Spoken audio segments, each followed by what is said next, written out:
یہ حدیث ہے جو ابھی میں نے پڑھی ہے، یہ سب کی پڑھی ہوئی ہے، اگرچہ مستحضر سب کو فی الحال نہ ہو، لیکن پڑھی ہوئی سب کی ہے، ابن ماجہ میں موجود ہے۔ اللہ تعالیٰ نے، اللہ کے رسول صلی اللہ علیہ وسلم نے فرمایا ہے کہ لا یزال اللہ یغرس فی ھذا الدین غرسا یستعملہم فی طاعتہ۔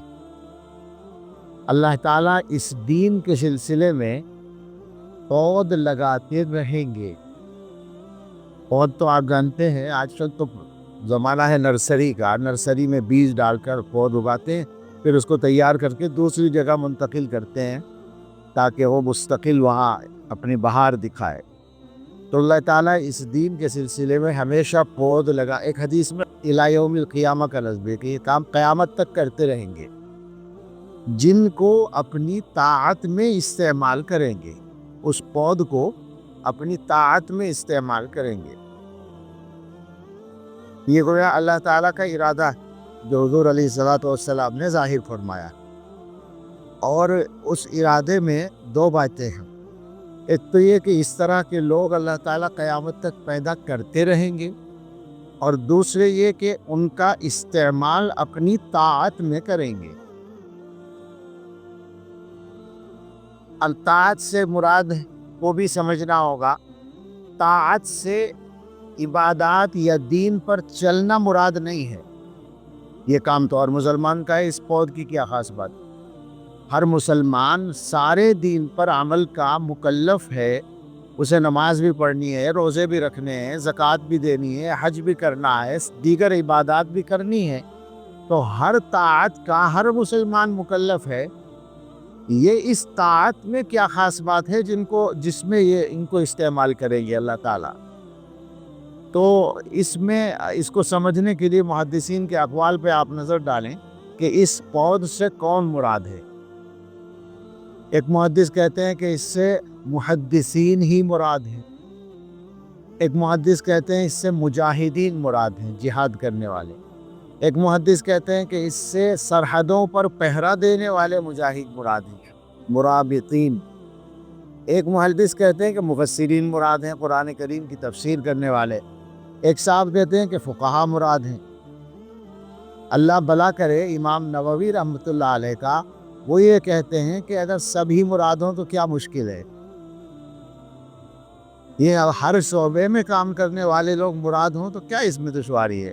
ان کا ذوق عام طور پر ایسی احادیث کی تفسیر میں اسی طرح جاتا ہے کہ وہ جامع قسم کا مفہوم مراد لیتے ہیں۔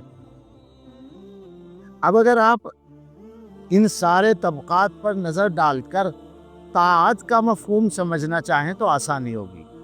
ان کو اللہ تعالیٰ اپنی طاعت میں استعمال کریں گے، یعنی دین کو محفوظ رکھنے میں، دین کی اشاعت میں، اور دین کے غلبے میں۔ تین باتیں سمجھ میں آتی ہیں۔ محدثین، مفسرین، فقہاء، ان سب کا کام دین کی حفاظت بھی ہے اور دین کی اشاعت بھی ہے، اور مجاہدین کا کام حفاظت کے ساتھ ساتھ اس کے غلبے کو باقی رکھنا ہے، اور ان کا بھی کام ہے، ایسا نہیں کہ خالی یہ مجاہدین کا کام ہے۔ لِيُظْهِرَهُ عَلَى الدِّينِ كُلِّهِ، اب دیکھیں میں اشارہ ہی کر رہا ہوں، آیت ہے نا، هُوَ الَّذِي أَرْسَلَ رَسُولَهُ بِالْهُدَى وَدِينِ الْحَقِّ لِيُظْهِرَهُ عَلَى الدِّينِ كُلِّهِ۔ اللہ تعالیٰ نے رسول کو بھیجا ہے ہدایت اور دین حق دے کر، تاکہ اس کو تمام ادیان پر غالب کریں۔ یہ اللہ لِيُظْهِرَهُ کا جو لام ہے، آپ بہت سے حضرات نے کہا یہ لام عاقبت ہے، یعنی نتیجے کے طور پر بتایا جا رہا ہے کہ دنیا میں اللہ کا یہ دین غالب ہوگا۔ یہ جو غلبہ دین کا مضمون ہے، یہ ایک تو جہاد سے ہوتا ہے، لیکن اس کے علاوہ دلیل سے بھی تو ہوتا ہے نا، اور اصل غلبہ وہی ہے جو ہمیشہ جاری رہتا ہے، دلیل والا غلبہ۔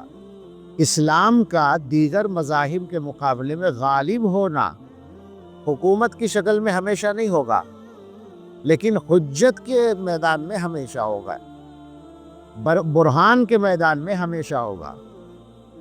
کوئی ایسا واقعہ امت کی تاریخ میں جب سے اسلام آیا نہیں ملے گا جس میں اسلام دیگر کسی مذہب کے مقابلے میں مات کھا گیا ہو۔ یہ دعویٰ ہے اور دلیل پوری تاریخ ہے۔ پڑھ لی جائے، اور کوئی اگر اس کے خلاف دعویٰ رکھتا ہو تو وہ آ کر دکھا دے۔ کہیں کہیں یہ ہو سکتا ہے کہ وقتی طور پر کوئی کمزوری سامنے آئی ہو، تو وہ کمزوری ترجمانی کرنے والے کی ہے، دین کی نہیں ہے، اسلام کی نہیں ہے، یا وقتی طور پر ادھر سے کوئی الگ حملہ ہو۔ آپ حضرات نے پڑھا ہوگا، یہ تو پرانا واقعہ ہے، کہ حضرت مولانا خلیل احمد صاحب سہارنپوری رحمۃ اللہ علیہ کے دور میں سہارنپور میں ایک مناظرہ ہو رہا تھا غیر مسلم بھائیوں سے، ہندوؤں سے، پنڈتوں سے، اور حضرت سہارنپوری رحمۃ اللہ علیہ کے بارے میں یہ بات سب کو یاد ہونی چاہیے کہ وہ دارالعلوم دیوبند کے لوگوں میں حضرت شیخ الہند کے بعد سب سے بڑا نام ہے۔ حضرت شیخ الہند رحمۃ اللہ علیہ اور ان کا نام ایک ساتھ آتا ہے، اور وہ اتنے بڑے آدمی ہیں کہ حکیم الامت حضرت اقدس تھانوی رحمۃ اللہ علیہ نے حضرت گنگوہی رحمۃ اللہ علیہ کے انتقال کے بعد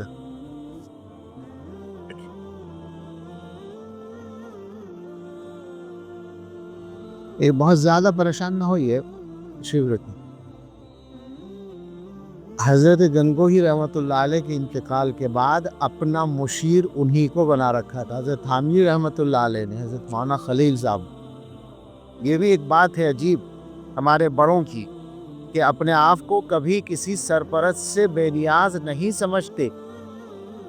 آپ لوگوں نے حضرت مولانا ہردوئی رحمۃ اللہ علیہ کو تو دیکھا ہے، حضرت مولانا شاہ ابرار بخشا ہردوئی رحمۃ اللہ علیہ، وہ حضرت تھانوی رحمۃ اللہ علیہ کے خلیفہ تھے۔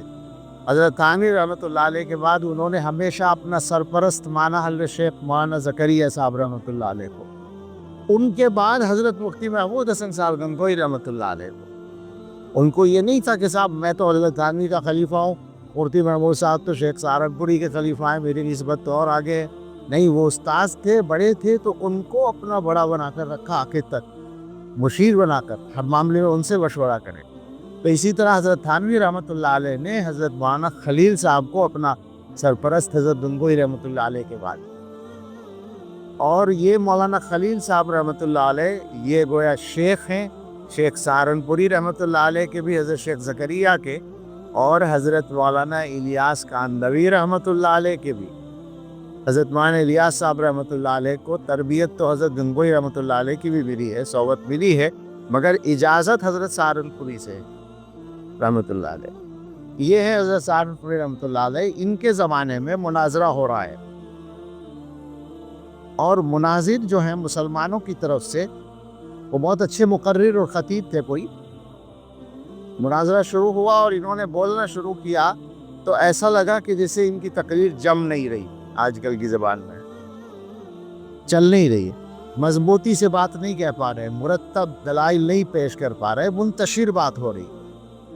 تو جو صاحب اس کے راوی ہیں وہ یہ کہتے ہیں کہ مجھے شبہ ہوا کہ پتہ نہیں کیا ہو رہا ہے، دیکھنا چاہیے، تو میں گھومنے نکلا تو میں نے دیکھا کہ دوسرا اسٹیج جو تھا مقابل فرید کا، اس اسٹیج کے پیچھے پچھلے حصے میں ایک جوگی بیٹھا ہوا سر جھکائے وہاں کچھ کر رہا تھا، تو مجھے شک ہوا کہ شاید یہ توجہ ڈال رہا ہے، تو میں نے آ کر حضرت سہارنپوری رحمۃ اللہ علیہ سے کہا، حضرت سہارنپوری موجود تھے اس مناظرے میں تعاون کے لیے، حوالے اور جو بھی رہنمائی بوجھ کے لیے، تو انہوں نے آ کے حضرت سے کہا کہ حضرت یہ تقریر چل نہیں رہی اور ادھر یہ ہو رہا ہے، تو بس حضرت نے بھی سر جھکا لیا، اور ان دو تین ہی منٹ کے بعد رنگ بدل گیا۔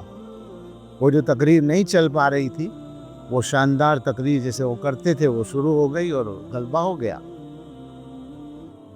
یہ واقعہ شاید میرے ذہن میں یہ بات تھی کہ اسلام کے غلبے کی بات میں کر رہا تھا، اس کی ترجمانی کی، لیکن اس میں دو باتیں اور آ گئیں، دو باتیں ایک ساتھ آ گئی۔ ایک تو اسلام کی ترجمانی کا مسئلہ، اور ایک یہ کہ کبھی کبھی اس ترجمانی میں رکاوٹیں دور کرنے کے لیے کسی اور چیز کی ضرورت بھی پڑ جاتی ہے۔ کیا خیال ہے؟ ایسا نہیں ہے کہ یہ توجہ ڈالنے کا سلسلہ حضرت پیر ذوالفقار صاحب نے شروع کر دیا، اس سے پہلے نہیں تھا۔ دماغوں سے نکال دیں بہت سارے غلط فہمیاں، یہ تو ہمارے اکابر کیا موجود ہے، یہ تو دور صحابہ سے موجود ہے۔ ہم یہ دعویٰ نہیں کرتے کہ توجہ سے سب کچھ ہو جائے گا، عمل سے ہی ہوگا، لیکن یہ اس کا انکار نہیں کیا جا سکتا، بالکل غلط بات ہے۔ خیر، تو عرض یہ کر رہا تھا کہ یہ طاعت یعنی اسلام کا غلبہ، اسلام کی حفاظت اور اسلام کی اشاعت، یہ تینوں کام ہیں اس پود کے جس کو اللہ تعالیٰ قیامت تک پیدا کرتے رہیں گے۔ اب اس پود میں شامل ہونے کے لیے تو کچھ کرنا پڑے گا نا آدمی کو۔ یوں ہی پیدا کر دے اللہ تعالیٰ کسی کو؟ یہ دنیا تو اس طرح کی نہیں ہے کہ اللہ تعالیٰ بغیر کچھ کیے کسی آدمی کو نواز دے۔